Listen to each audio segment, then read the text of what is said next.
Ito mga kabundok, kinain ng ibon, no. Hindi ko naabutan. So, share ko sa inyo kung paano malaman yung babae at lalaki sa seeds ng papaya. So, makikita nyo yung kulay itim, yung maitim sa buto ng papaya ay lalaki. Then yung mga visible na papaya ay babae. Ayun, no. Mapapansin nyo yung different ng buto.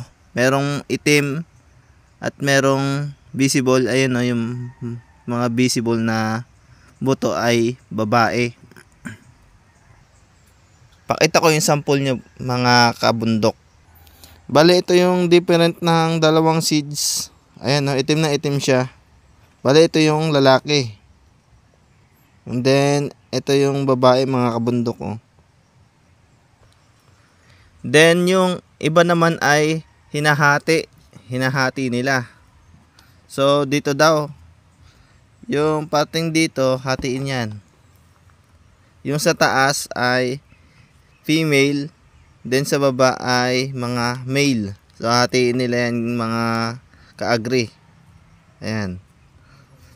So yung iba ganun yung ano nila sa babae at lalaki. Pero yung sa iba naman, ayan, makikita nyo naman yung itim na itim ay lalaki.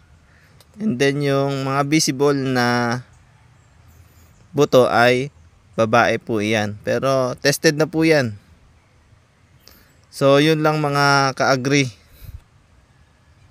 Ito ay kinain ng ibon, no? Hindi natin naabutan.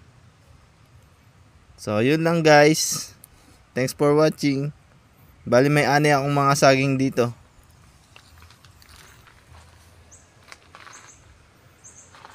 So yan. Dito sa bali dito yan sa bundok.